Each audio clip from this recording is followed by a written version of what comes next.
Hello friends, good morning. मैं अभिषेक YouTube channel Dronacharya academy में स्वागत करता हूं। आज हम लोग बैंकिंग कॉन्सेप्ट एंड प्रैक्टिस पर क्लास स्टार्ट करेंगे। चलिए शुरू करते हैं। कैसे? आज हम 3 टॉपिक को डिस्कस करेंगे। शुरू किया, कौन कौन सा बैंक कब स्टेब्लिश हुआ, कौन सा बैंक आकर के दूसरे बैंक में मर्ज कर गया या किस बैंक का नाम को बदल दिया गया, ये सारे चीज़ों को हम पढ़ेंगे। फिर पढ़ेंगे कितने बैंक को स्टार्टिंग में नेशनलाइज्ड किया गया और वो बैंक नेशनलाइज्ड हुए कब, ये सारे चीज़ों को हम आज पूरी तरह से डिस्कस करेंगे।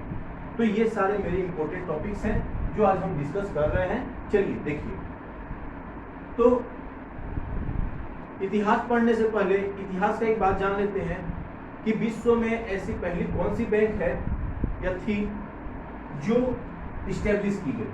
तो याद रखिएगा, the first bank was sent George bank. ये विश्व की पहली बैंक थी जो पहली बार इस्टेब्लिश हुई। कहां पर? तो जेनुआ, जो कि आपका इटली में पड़ता है। कहां पड़ता है? तो इटली में। कौन से साल में इस्टेब्लिश हुई? तो इस्टेब्लिश हुई 1406 में। तो ये तो था कि विश्व की पहली बैंक कब बनी, कहां पर बनी और क्या नाम रखा गया। अब आते हैं स्टार्ट हुआ कहां से। तो बैंकिंग सिस्टम स्टार्ट आपका हो रहा था 2000 ईयर्स बीसी, मतलब 2000 साल पहले ईसा पूर्व ही बैंकिंग सिस्टम स्टार्ट हुआ था। लेकिन क्या आज की तरह बैंकिंग सिस्टम था? क्या आज जैसे हम बैंकिंग सिस्टम का इस्तेमाल कर रहे हैं क्या वैसा ही था? तो नहीं, ये बैंकिंग सिस्टम आज के बैंकिंग सिस्टम से बहुत ही अलग था। इसका और आज के बैंकिंग सिस्टम में कोई भी लेन देन नहीं है, मतलब एक जैसा समानता तो है ही नहीं। कैसे? आज के बैंक में, आज के टाइम में बैंकिंग सिस्टम बहुत सारा चीज कर रहा है। कैसे? आपको पासबुक इशू कर दे रहा है, आपको चेक इशू कर दे रहा है, आप ऑनलाइन ट्रांजैक्शन करें, इस वजह से ऑनलाइन पोर्टल भी इस्तेमाल किया जा रहा है। लेकिन क्या ये सारा चीज इस वक्त था? तो नहीं। आप कहिए नो, नहीं था। तो कैसे होता था?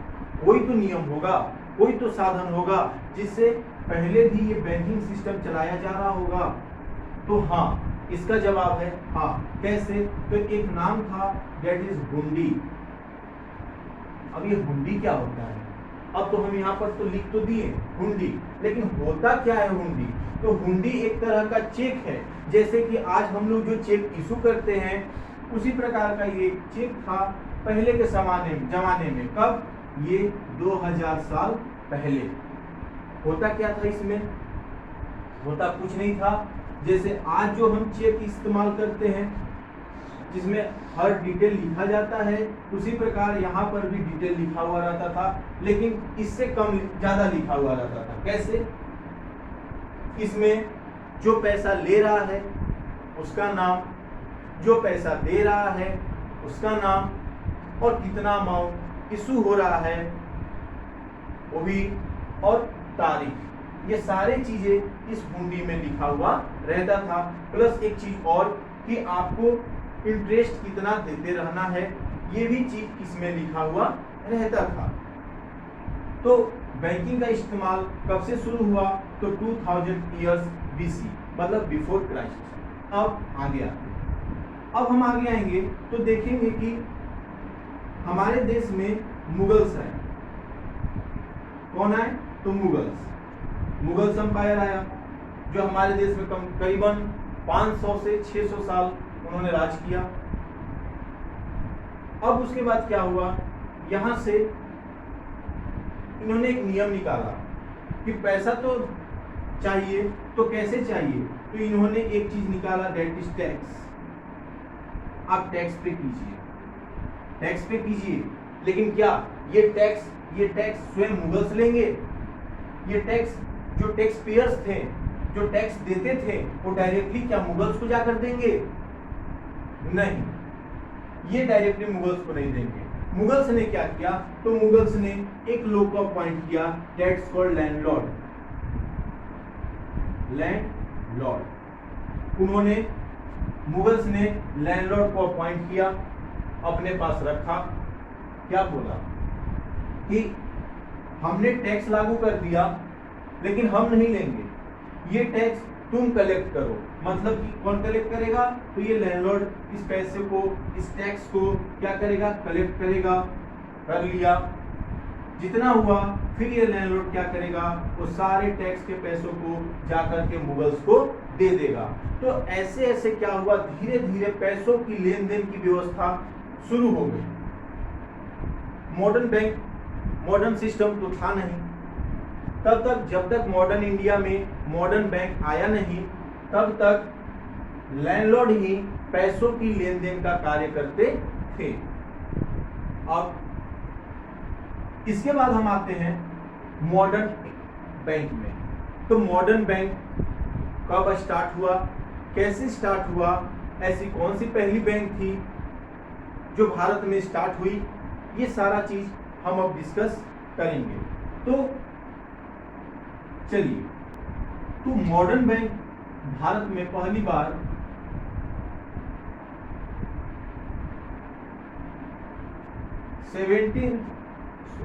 18th सेंचुरी में आई, या कहिए कि उसका इस्टेब्लिशमेंट हुआ। तो कौन सी बैंक थी जो पहली बार भारत में एंटर की, that is the bank of Hindustan. क्या नाम पड़ा पहली बैंक का, तो बैंक ऑफ हिंदुस्तान। लेकिन इस पर भी बहुत बड़ा चर्चा होगी। कैसे, ये क्या बैंक ऑफ हिंदुस्तान आया तो रह गया, लंबा समय चला, कितना लंबा समय चला, क्या ये बैंक लिक्विडेट भी कर गया, विलय भी कर गया? तो आइए बैंक ऑफ हिंदुस्तान पर चर्चा करते हैं। तो देखिए बैंक ऑफ हिंदुस्तान के बारे में क्या जानिए। अब नाम तो पड़ गया बैंक ऑफ हिंदुस्तान, पहली बैंक जो भारत में आई। कब आई, तो ये बैंक आई थी 1770 में। कब आई थी ये बैंक? 1770 में इस्टेब्लिशमेंट हुआ इस बैंक का। इस बैंक का इस्टेब्लिशमेंट 1770 में हुआ, लेकिन कुछ सालों बाद, ये आपका 1829 से लेकर 32 के बीच में, इन द मिडिल ऑफ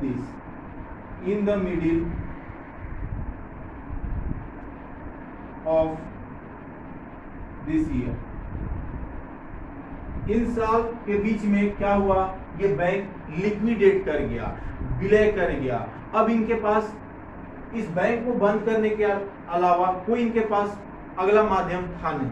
तो 1829 और 32 के बीच में क्या हो गया, ये बैंक बंद हो गया।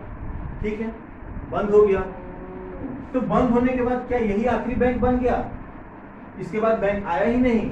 तो आया, कौन सा बैंक आया, तो देखिए फिर जनरल बैंक ऑफ इंडिया। कौन सा बैंक आया? General bank of India. चलिए, बैंक ऑफ हिंदुस्तान के बाद दूसरी bank I, that's called general bank of India. ये कब आया? तो ये आया 1786 में।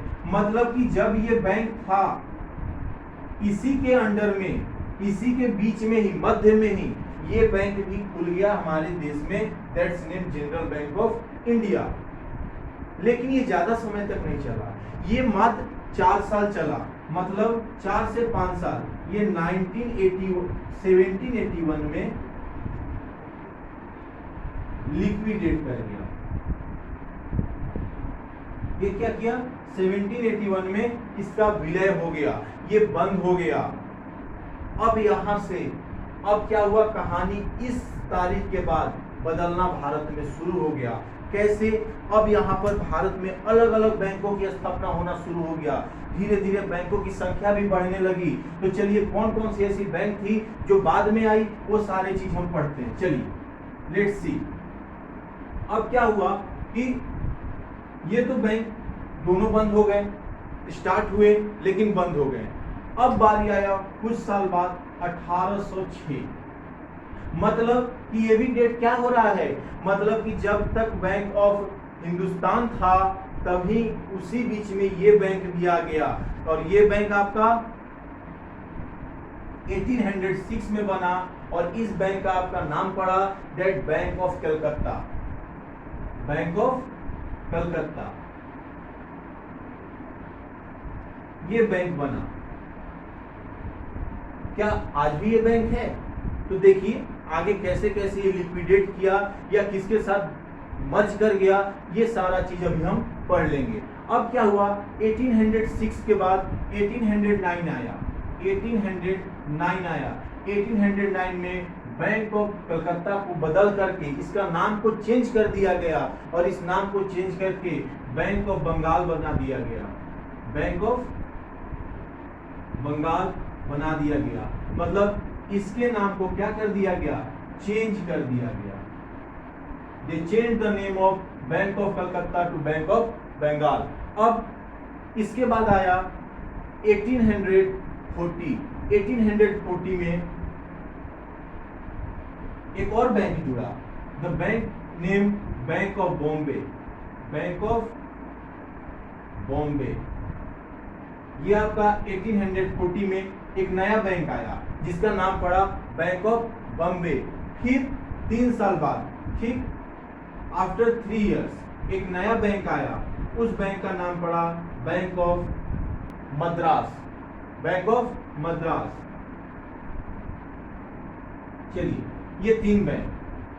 अब ये तो 3 बैंक हो गए ना। जैसे कि 1806 हुआ, 1806 में बैंक ऑफ कलकत्ता नाम था, लेकिन इसी नाम को चेंज करके 1809 में क्या कर दिया गया, बैंक ऑफ बंगाल रख दिया गया। अब इस तीनों बैंक को चलाता कौन था, ये किसके अंडर में आते थे? तो याद रखिएगा ये तीनों बैंक किसके द्वारा फाउंड किया गया, तो प्रेसिडेंसी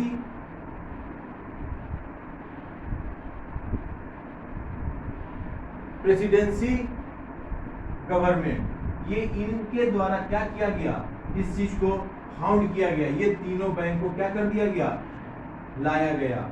अब यहां से कहानी देश में बैंकों की शुरू हो गई। लेकिन एक साल आया, द नेम, एक साल आया 1921। 1921 और 1921 में एक नया बैंक बना, the name imperial bank of India, imperial bank of India. ये एक नया बैंक बना।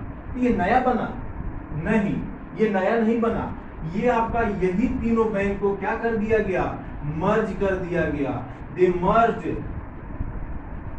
ये तीनों बैंक को मर्ज करके एक नया बैंक का नाम दिया गया, imperial bank of India, IBI। अब ये बना के अनुसार ये काम करना शुरू कर दिया। अब एक और बैंक आया 1935 में। 1935 में एक बैंक बना जिसका नाम था रिजर्व बैंक ऑफ इंडिया। एक नया बैंक बना और ये एक्ट के अनुसार बना। यही एक एक्ट था, reserve bank of India act 1934। मतलब ये एक्ट आपका क्या बन गया, एक बैंक बन गया। और 1935 में एक बैंक का नाम रखा गया जिस बैंक का नाम दिया गया reserve bank of India act 1934 के अंडर में रिजर्व बैंक ऑफ इंडिया बना। अब एक साल अब आगे बढ़ते, 1930 के बाद 1955 में स्टेट बैंक ऑफ इंडिया का गठन हुआ। स्टेट बैंक ऑफ इंडिया का गठन हुआ, मतलब ये स्टेब्लिश हुआ।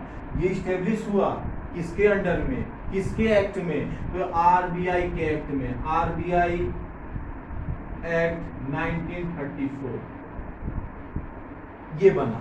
अब यहां से इस बैंक का कहानी पूरी तरह से भारत में छा गया। कैसे कैसे छाया, तो देखिए अब ये क्या हुआ, 1960 में एसबीआई को अधिकार मिल गया कितने बैंकों का, तो 8 बैंकों का, 8 बैंक इसके अंदर में काम करने शुरू कर दिए। अब यहां से धीरे धीरे धीरे धीरे क्या हुआ, बैंक बढ़ते चले गए। फिर 1969 में, कब, 1969 में यहाँ पर कुछ बैंक घोषित हुए, जैसे Indian government nationalize 14 major bank, मतलब 1969 में ही आपका 14 मेजर बैंक्स क्या हुआ, नेशनलाइज हो गया।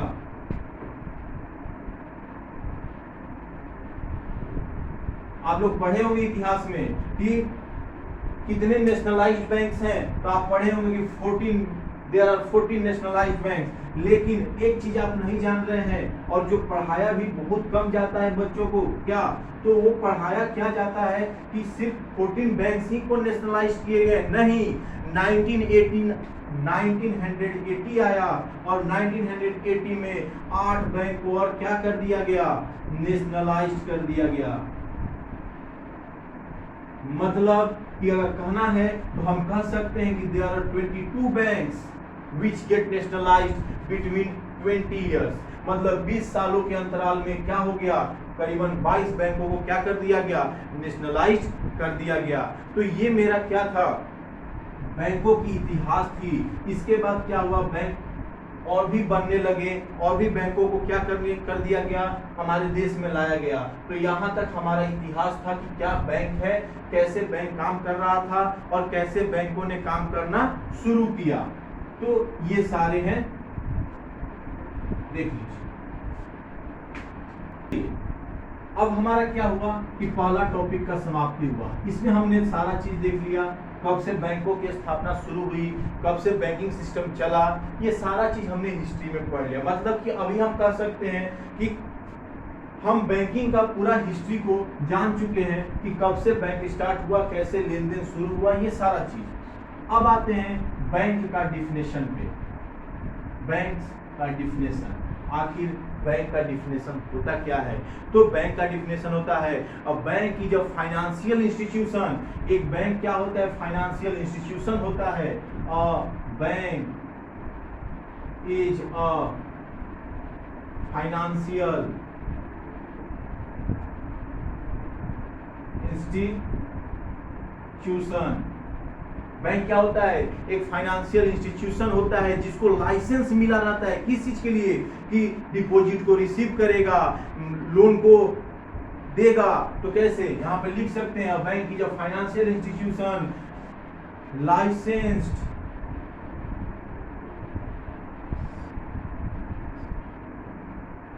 To receive deposits and make loans. मतलब कि हमारा बैंक जो है एक फाइनेंशियल इंस्टीट्यूशन होता है जहां पर उनको लाइसेंस मिला हुआ रहता है कि वो डिपॉजिट्स को क्या करेंगे, रिसीव करेंगे। मतलब जो लोग पैसा को जमा करेंगे उनको रखेंगे, और उसके जगह पर जिसको लोन की आवश्यकता होगी उनको लोन भी क्या करेंगे, प्रोवाइड करेंगे। तो ये मेरा बैंक का एक्चुअल डिफिनेशन हुआ। उसके बाद कह सकते हैं कि बैंक में ऑल्सो प्रोवाइड फाइनेंशियल सर्विस। अब बैंक सिर्फ यही काम नहीं करता है, बैंक के पास और भी काम है। तो क्या, तो सर्विस प्रोवाइड करता है। किस तरह का सर्विस, तो लिखिए, देख लीजिए, bank also provide some services. Some services किस तरह का सर्विसेज, तो सर्विसेज आपका हो जाएगा wealth management, like wealth management. मतलब कि जो गरीब है, जिनके पास पैसों की कमी है, जो भूखे मर रहे हैं, जिनके पास पैसे हैं ही नहीं, तो उनको क्या करेगा, रोजगार को प्रोवाइड कराने के लिए वेल्थ का मैनेज करेगा, वेल्थ का मैनेजमेंट करेगा, कम इंटरेस्ट पे, कम दरों पे क्या करेगा, उनको पैसों को देगा। उसके बाद यहाँ से करेंसी एक्सचेंज भी होता है। जैसे कि हम लोग जब कहाँ जाते हैं, अगर हम फ्लाइट में बैठते हैं दूसरे देश के लिए, तो कभी गए होंगे या भविष्य में जाइएगा तो आप देखिएगा कि जैसे ही आप एयरपोर्ट पे उतरिएगा वहां पर एक बैंक रहता है जो क्या करता है, करेंसी को एक्सचेंज करता है। हमारे देश में भी है, आप विदेशों में भी जाइएगा तो आपको ये सारी चीजें मिलेंगी, करेंसी एक्सचेंज करने की सिस्टम। उसके बाद आगे अगर आप देखिएगा तो एक्सचेंज एंड सेफ डिपॉजिट्स, मतलब एक्सचेंज एंड सेफ डिपॉजिट, मतलब ये आपको ऐसा मन में रखेगा कि आप जो पैसे को डिपॉजिट कर रहे हैं वो आपके पास सेफ हैं। आप जिस लॉकर को खरीद रहे हैं वो लॉकर आपके लिए क्या है, सेफ है। तो ये सारी चीजें आप क्या कर सकते हैं, ध्यान में रखिएगा कि bank also provide some services like wealth management, currency exchange, exchange and safe deposits. These are the some things which banks work. अब एक चीज हमको हर समय ये बात सिखाया जाता है कि बैंक में पैसा को रख दो, वो बैंक में पैसा क्या हो जाएगा, सेफ हो जाएगा। तो हाँ, एकदम हो जाएगा। कैसे होगा, तो बैंक में 2-3 तरह के अकाउंट्स खुलते हैं। एक करेंट अकाउंट होता है, जब आप अकाउंट अगर पढ़े होंगे तो आप जानते होंगे करेंट अकाउंट होता है। एक आपका होता है सेविंग अकाउंट, तो सेविंग अकाउंट भी लिख सकते हैं। और एक होता है सीडी। तो ये 3 तरह के होते हैं। जब बैंक में हम क्या करते हैं, खाता को खुलवाते हैं तो इस प्रकार से खुलवाते हैं। इस पे बाद में डिस्कस करेंगे कि करेंट अकाउंट के लिए कितना मिनिमम होना चाहिए, कितना मैक्सिमम अमाउंट होना चाहिए, सेविंग कैसे खुलता है और सीडी क्या है, तो ये बाद में हम लोग डिस्कस करेंगे। उससे पहले डिस्कस करने से अब देखिए क्या होगा कि ये अगर आप यहाँ पे पैसा रख रहे हैं, ऐसे पैसा रख रहे हैं और इस तरह से भी रख रहे हैं, तो आपका पैसा क्या होगा, बैंक में सेफ होगा। मतलब कि आप अपने जीवन भर की जमा पूंजी को आप बैंक में रख सकते हैं, जिस पर क्या होगा, बैंक सिर्फ रखेगा नहीं, बैंक का काम सिर्फ रखना नहीं है, बैंक आपको इंटरेस्ट भी प्रोवाइड करेगा। इंटरेस्ट प्रोवाइड मतलब बैंक क्या करेगा, आपको इंटरेस्ट भी देगा, सालाना इंटरेस्ट देगा। हर बैंक का सालाना इंटरेस्ट रेट अलग अलग होता है, किसी का 6%, किसी का 8% या किसी का 6.5%, दैट डजंट मैटर। वो आपका बैंक पर निर्धारित करेगा आपको कितना इंटरेस्ट देगा। लेकिन बैंक में इंटरेस्ट आपको मिलेगा, आपके अपने ही पैसों पर मिलेगा। तो सोचिए आपको कितना फायदा है पैसों को बैंक में रखने से। तो ये सारे चीज थे। अब क्या होता है कि आप and you can conduct routine banking transaction. मतलब रूटीन बैंकिंग ट्रांजैक्शन का मतलब क्या होता है कि जैसे कि आपने डिपॉजिट को जमा किया तो आपके पास एक पासबुक नाम का भी एक चीज होता है, आपके पास पासबुक होता है। जब आप पैसे जमा करते हैं, जब पैसे आप विड्रॉ करते हैं, मतलब आप लिख सकते हैं। देखिए कैसे लिख सकते हैं, चलिए यहाँ पे देख लीजिए। जब आप पैसे को डिपॉजिट करते हैं, जब आप पैसे को विड्रॉ करते हैं, तो ये सारे चीज, ये सारे ट्रांजैक्शन आप कहां पर देख पाते हैं, तो आप अपने पासबुक में देख पाते हैं कि हमने कितना विड्रॉ किया, कितना डिपॉजिट किया, मेरा क्या ट्रांजैक्शन है। ये सारा चीज आप क्या कर सकते हैं, देख सकते हैं। कहां पर, तो पासबुक में एक चीज और होता है, cheque writing and bill payment. देखते हैं जिनके पास चेक होता है वो क्या करते हैं, कभी कभी चेक इशू कर देते हैं, चेक देते हैं या बिल से पेमेंट करते हैं। बिल पेमेंट मतलब, बिल पेमेंट का मतलब होता है बिजली bill, electricity bill, water bill, house bill. ये सारा चीज होता है कि आप बिल जमा करते हैं, चेक से आप पैसा जमा करते हैं, चेक से पैसा आप निकाल लेते हैं। तो ये सारा चीज जो होता है बैंक के द्वारा हम कर सकते हैं। तो याद रखिएगा, एक बार हम और रिपीट कर रहे हैं। और bank is a financial institution license to receive deposits and make loans. Bank ऐसा फाइनेंशियल इंस्टीट्यूशन है जहां पर क्या होता है, पैसों उनको लाइसेंस दे दिया जाता है, उनको अधिकार दे दिया जाता है कि आप पैसों को जमा कर सकते हैं और लोन भी प्रोवाइड कर सकते हैं। दूसरी बात पे आते हैं कि bank also provide some service like wealth management, currency exchange, exchange safe and deposits. ये बात को हम अभी डिस्कस कर चुके हैं। कितने प्रकार के अकाउंट्स होते हैं वो भी हम डिस्कस कर चुके हैं। बैंक आपको इंटरेस्ट प्रोवाइड करता है वो भी हम देख लिए। बैंक में आप क्या कर सकते हैं, तो अपना डिपॉजिट को देख सकते हैं, अपने विड्रॉ को देख सकते हैं। तो these are the terms and conditions of bank in which we have to learn. तो ये सारा चीज आप देख सकते हैं। तो ये मेरा 2 टॉपिक आज समाप्त हो गया, पहला हिस्ट्री, दूसरा डिफाइन। अब हमारा एक और टॉपिक बच गया, वो बचा classification of banking system in India. तो चलिए अब हम लोग उस पर बात करेंगे। तो चलिए अब हम स्टार्ट करेंगे classification of banking system in India. तो ये 4 कैटेगरी में क्लासिफाई हुए हैं। तो क्लासिफाइड इन 4 कैटेगरीज। तो कौन कौन से कैटेगरीज हैं वो चलिए अब हम लोग देखेंगे। तो 4 भागों में इसको बांट दिया गया। कौन कौन से भाग में? तो पहला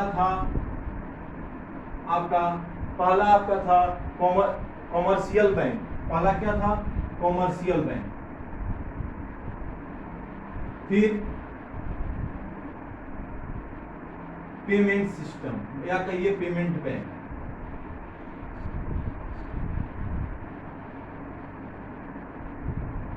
फिर इसके बाद आपका आया corporative bank and small financial bank. कौन कौन से? Corporative bank and small financial bank. तो ये 4 भागों में क्लासिफाई किया गया बैंक्स को। तो कमर्शियल बैंक 4 भागों में डिवाइड हुआ। वो कौन कौन से 4 भाग थे वो देख लीजिए। तो पहला पब्लिक सेक्टर, दूसरा प्राइवेट सेक्टर। पहला पब्लिक सेक्टर, दूसरा प्राइवेट सेक्टर, फिर foreign and RRB. Foreign and RRB. RRB का फुल फॉर्म होता है रूरल रीजनल बैंक।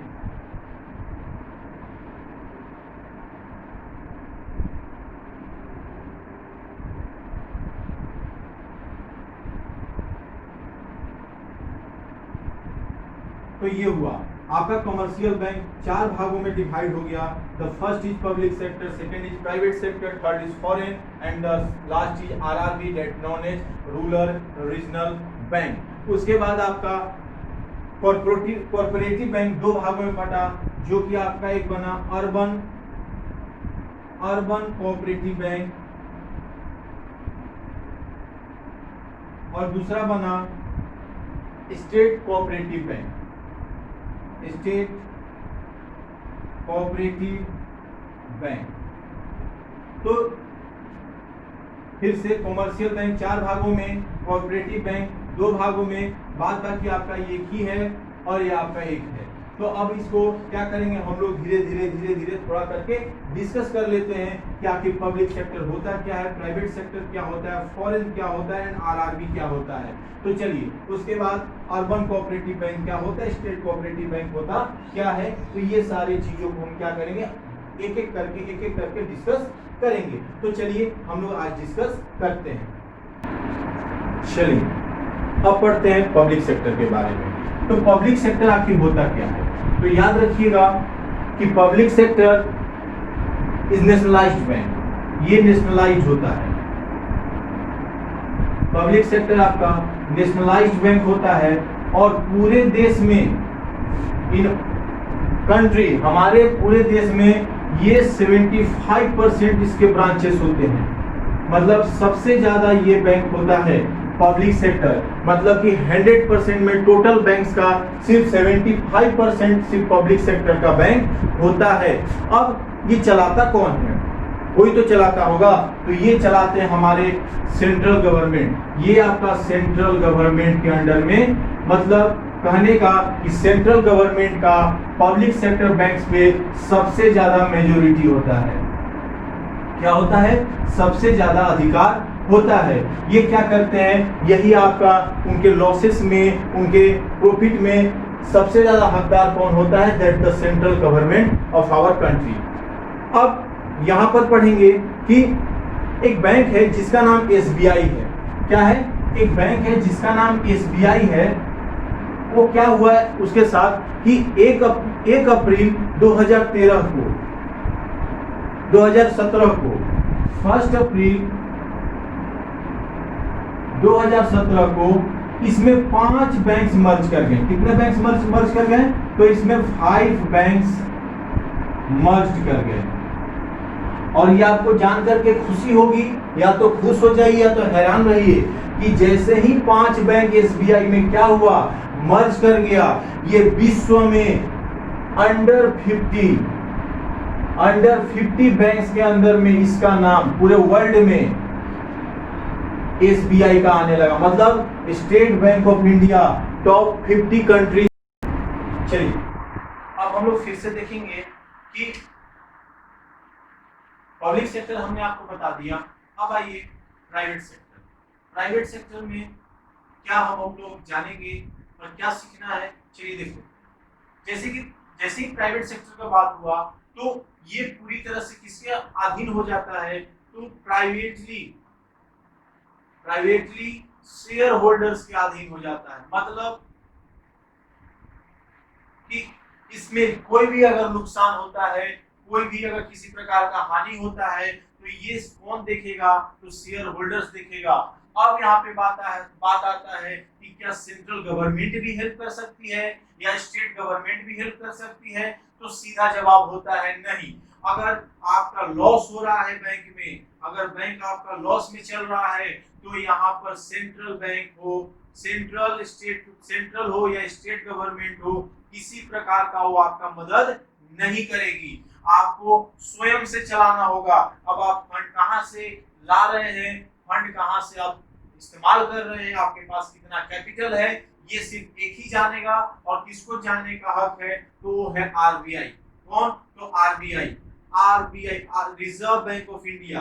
अब इसका काम क्या है? जैसे कि हमने देखा कि पब्लिक सेक्टर भी आरबीआई के एक्ट के अनुसार ही काम करती है। आरबीआई एक्ट 1934 इसी के अनुसार ये भी काम करती है। तो याद रखिएगा, प्राइवेट सेक्टर बैंक भी आरबीआई एक्ट 1934 के अनुसार ही काम करेगी। अगर आप सोच रहे हैं कि आप बिना आरबीआई के अनुमति के, बिना आरबीआई के रूल्स रेगुलेशंस को जाने हुए अगर आप प्राइवेट सेक्टर को भी खोल रहे हैं, ओपन कर रहे हैं, एस्टेब्लिश कर रहे हैं, तो बिना इसकी अनुमति आप किसी प्रकार के काम को नहीं कर सकते हैं। तो याद रखिएगा, प्राइवेट सेक्टर में आपको शेयर होल्डर्स चलाएंगे, उसमें सेंट्रल गवर्नमेंट या स्टेट गवर्नमेंट की कोई हस्तक्षेप नहीं होगी, लेकिन हस्तक्षेप एक ही करेगा, दैट द आरबीआई बैंक।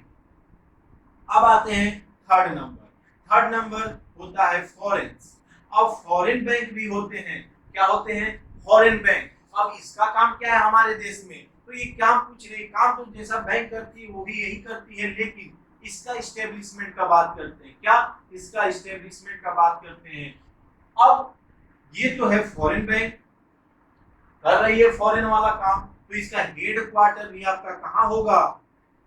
तो हर बैंक का, फॉरेन बैंक का हेड क्वार्टर उसके देश में होगा, ओन कंट्री, मतलब कि फॉरेन में ही होगा। अगर यूएसए की बैंक है तो यूएसए में होगा, अगर ब्रिटेन की बैंक है तो उसका हेडक्वार्टर ब्रिटेन में होगा, अगर जापान की बैंक है तो उसका हेडक्वार्टर जापान में होगा, अगर किसी अदर कंट्री की है, जैसे और भी कंट्री जैसे रसिया है, अगर रसिया अपना कोई ब्रांच अगर किसी अनदर कंट्री में सेटअप करती है तो उसका भी हेडक्वार्टर वहीं पे होगा, रसिया में ही होगा, उसके जहां पर सेटअप कर रही है उस जगह पे नहीं होगा। लेकिन अब यहाँ पे सवाल आता है कि ये जो भी हैं, जितने भी हमारे कंट्रीज, बाहरी कंट्रीज हैं, फॉरेन कंट्रीज हैं, क्या ये अपना नियम पे ही चलेगी? तो नहीं, ये अगर भारत में आ रही है तो यहाँ का आरबीआई के एक्ट को इस्तेमाल करना होगा, इसको मतलब 1934 को, कि आरबीआई का जो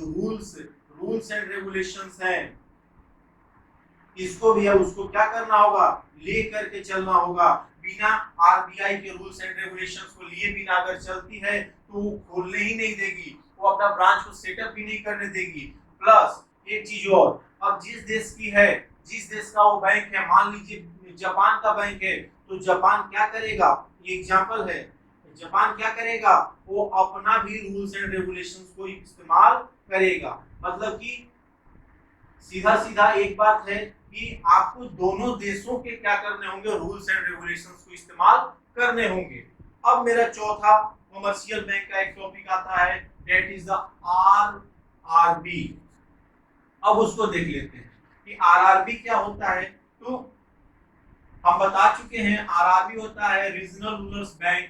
अब इसका काम क्या है, to provide loans to weaker section, provide loans to weaker section, मतलब जो कमजोर सेक्शन है, जो गरीब में है, जो गरीबी में है, जिसके पास खाने को पैसा नहीं है। खाने का मतलब क्या, जो अपना बिजनेस स्टार्ट करना चाहता है लेकिन उसके पास पैसे नहीं है, जिसको लोन की आवश्यकता पड़े, दैट्स द वीकर सेक्शन, उसको ये प्रोवाइड करेगा। जैसे पहला आएगा आपका फार्मर।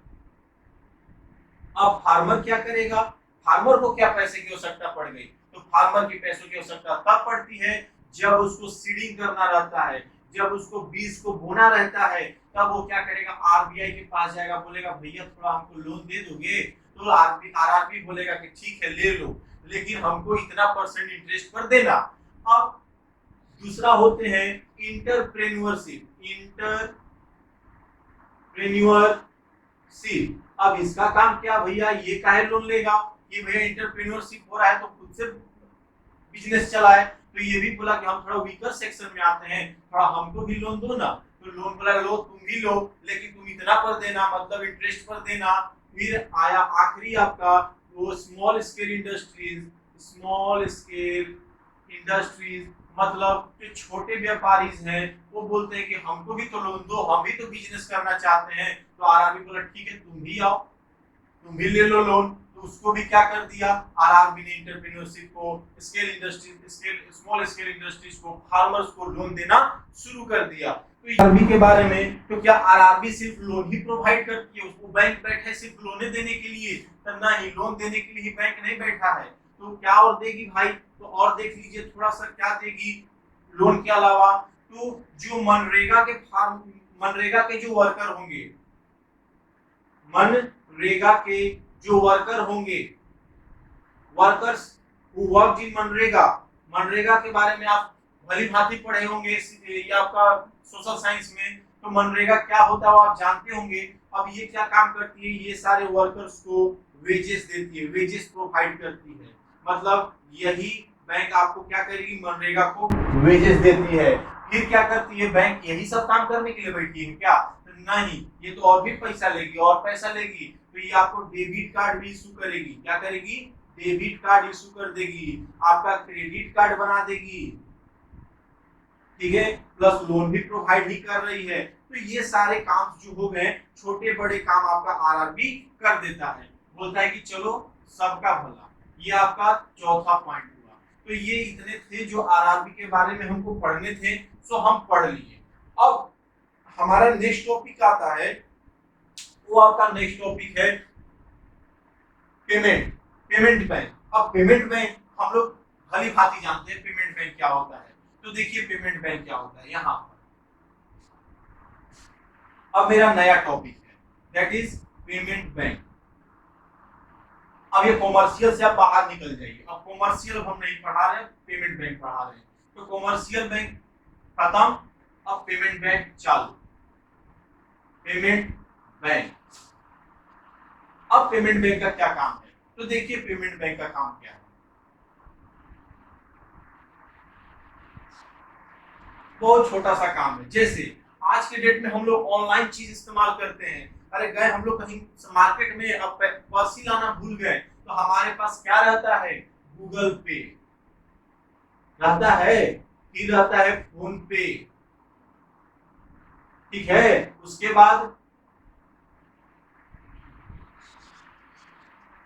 बाद आप और भी तरह के ट्रांजैक्शन को इस्तेमाल करते हैं, मतलब ऑनलाइन जो आप इस्तेमाल कर रहे हैं, मतलब कि जहां पे आपको कैश नहीं देना पड़े, सीधा आपका बैंक टू बैंक ट्रांसफर हो जाए, मतलब बैंक टू बैंक, मतलब कहीं पर भी क्या हो, कैश का ट्रांजैक्शन ना हो, नो ट्रांजैक्शन ऑफ कैश।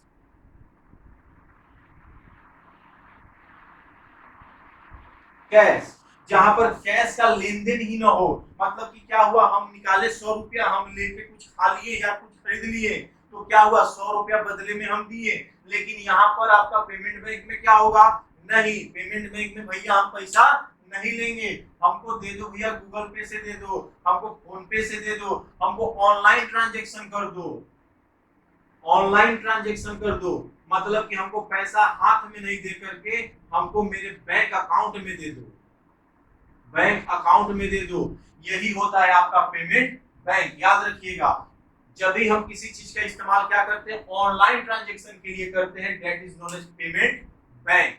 चलिए देखिए, पेमेंट बैंक में क्या होता है, transaction up to 1 lakh, 1 lakh तक आप ऑनलाइन ट्रांजेक्शन कर सकते हैं। क्या, ऑनलाइन ट्रांजेक्शन, बिना कैश मेथड के आप 1 लाख तक क्या कर सकते हैं, ऑनलाइन ट्रांजेक्शन कर सकते हैं। अब हमारा अगला टॉपिक आएगा, वो अगला टॉपिक है कोऑपरेटिव बैंक।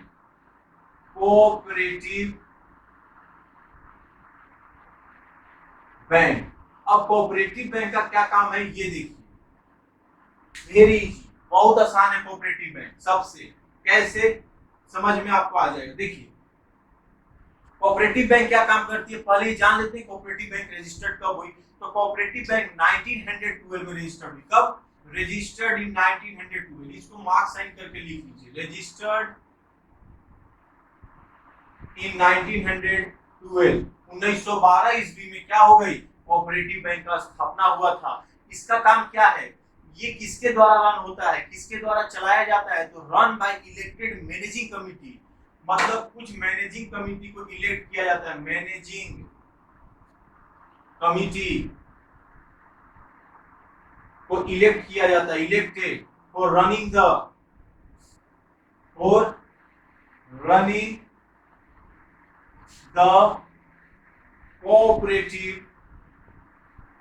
Cooperative bank.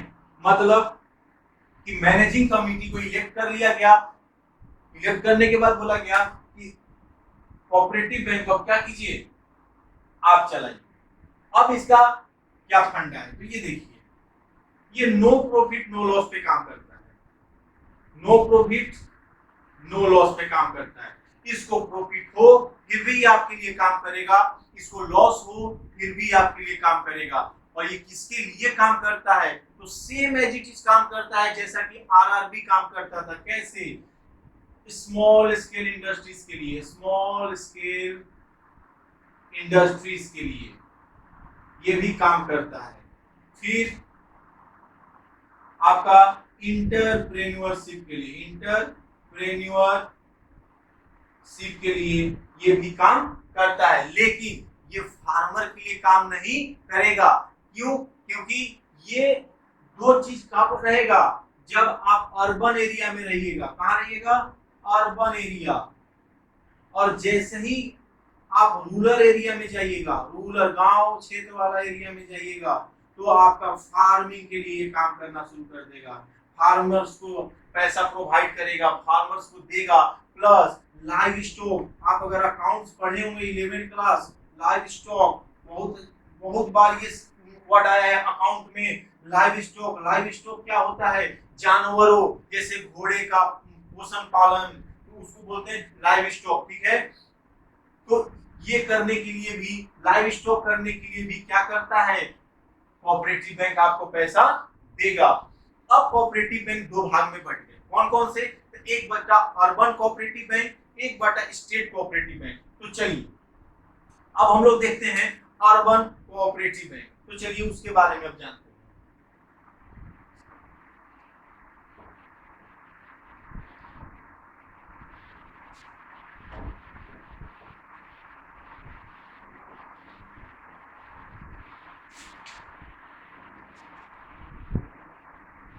अब ये अर्बन कोऑपरेटिव बैंक का क्या काम हो गया, तो कहता है कि आरबीआई के अनुसार 31 मार्च 2003 को क्या हुआ,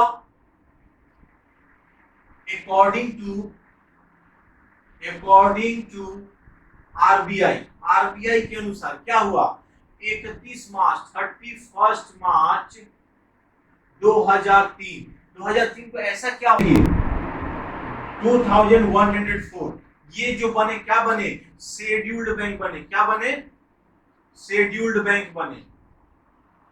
अब ये समझिए क्या हुआ, मतलब बोलता है कि 79% जो है ना, ये जो शेड्यूल्ड बैंक है, ये जो बैंक है जो अर्बन कोऑपरेटिव बैंक के अंडर में आते हैं, ये 79% ये जो बैंक है ना, वो सिर्फ 5 स्टेट में है। कहाँ है, 5 स्टेट्स में। वो 5 स्टेट कौन कौन से हैं, तो पहला है आंध्र प्रदेश, आंध्र प्रदेश। उसके बाद दूसरा आपका है, याद कर लीजिए, दूसरा आपका है कर्नाटका, फिर तीसरा आपका है तमिलनाडु, क्या, तमिलनाडु। उसके बाद आपका एक दो और बच गए, फिर एक हो गया महाराष्ट्र हो गया आपका, और एक हो गया गुजरात। तो लिख लीजिए महाराष्ट्र और एक हो गया गुजरात। मतलब कि जो आपका अर्बन कोऑपरेटिव बैंक है वो 31 मार्च अकॉर्डिंग टू 31 मार्च 2003 कितने बैंक हो गए, शेड्यूल्ड बैंक हो गए। और कितने परसेंट, मतलब कि 79% जो बैंक है सिर्फ 5 स्टेट में है, और बचे हुए 21% बाद बाकी जो स्टेट रिमेनिंग बच गए, रिमेनिंग स्टेट में है, रिमेनिंग स्टेट में बचे हुए हैं मात्र कितने, 21%। देख लीजिए कितने अंतर है, 29% आपका सिर्फ आंध्र प्रदेश, कर्नाटका, तमिलनाडु, महाराष्ट्र, गुजरात में है, और वहीं पे मात्र 21% रिमेनिंग स्टेट, मतलब 5।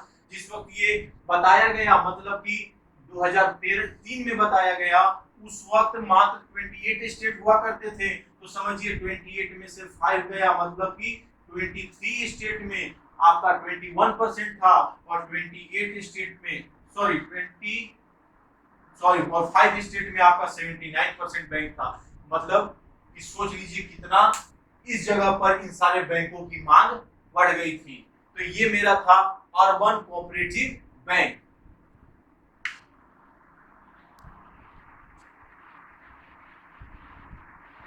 अब देखिए ये हो गया अर्बन कोऑपरेटिव बैंक। अब आते हैं स्टेट कोऑपरेटिव बैंक पे। ये हम लोग का आज का आखिरी टॉपिक है, state cooperative bank. State cooperative bank. अब इस बैंक का क्या काम है, तो याद रखिएगा ये बैंक 2 भागों में बट गया। किन भागों में, 2 भागों में। पहला बना शेड्यूल्ड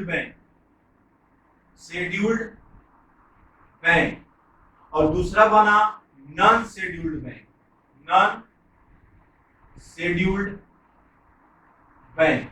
अब देखिए इन दोनों बैंक का क्या काम है और कैसे काम है। तो अब चलिए इन बैंकों के बारे में समझते हैं। तो कहता है कि शेड्यूल्ड बैंक इट कवर, लिख लीजिए, it cover under the RBI act. मतलब कोई भी बैंक है उसको आरबीआई के अनुसार ही काम करना होगा। कौन सा, आरबीआई एक्ट 1934।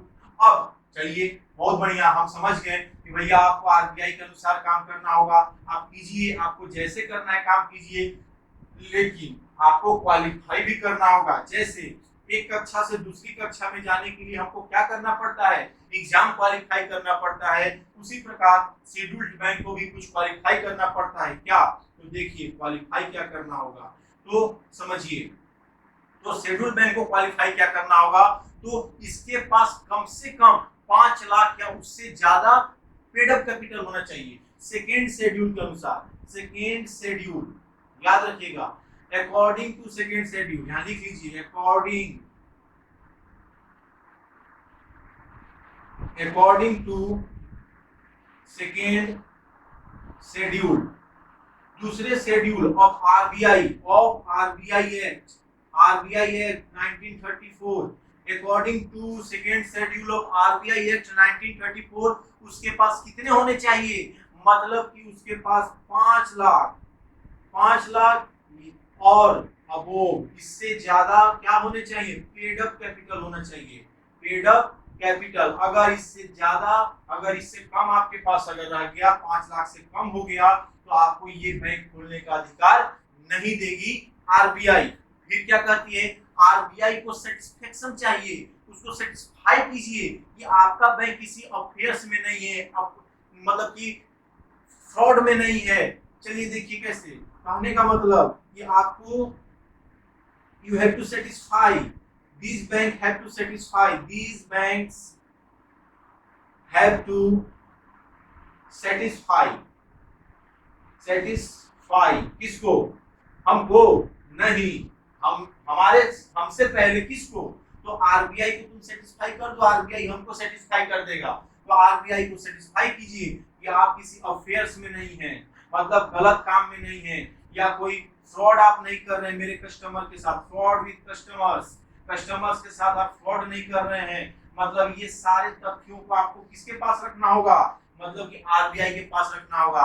जब आरबीआई ये सारा क्लियरेंस कर देगी, मतलब कि पूरी तरह से बता देगी नहीं ये बैंक ये फ्रॉड नहीं करेगी, प्लस जब इंटरेस्ट देंगे, when we give the interest, जब इंटरेस्ट पेड होगा, जब हम कस्टमर को इंटरेस्ट देंगे तो ये इंटरेस्ट डिपॉजिटर्स को सही समय पर दिया जा रहा है या नहीं, या उसके साथ कोई दगाबाजी कर दिया जा रहा है या घोटाला कर दिया जा रहा है इंटरेस्ट देने में। तो ये सारे आपको तथ्यों को किसको बताना होगा?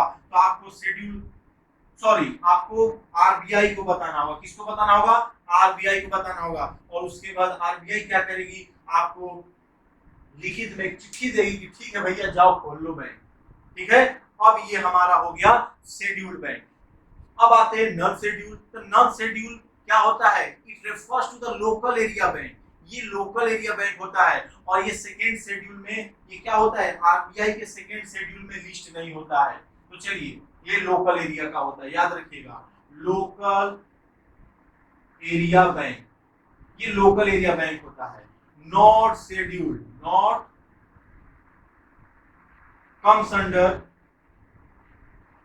comes under second schedule of RBI। RBI के सेकेंड शेड्यूल में ये नहीं आता है। ठीक है, याद रखिएगा कि non schedule bank local area bank के लिए होता है, जो कि आरबीआई के सेकेंड, मतलब कि आरबीआई अब उसको ये सारे बातों को क्लियरेंस नहीं देना होगा।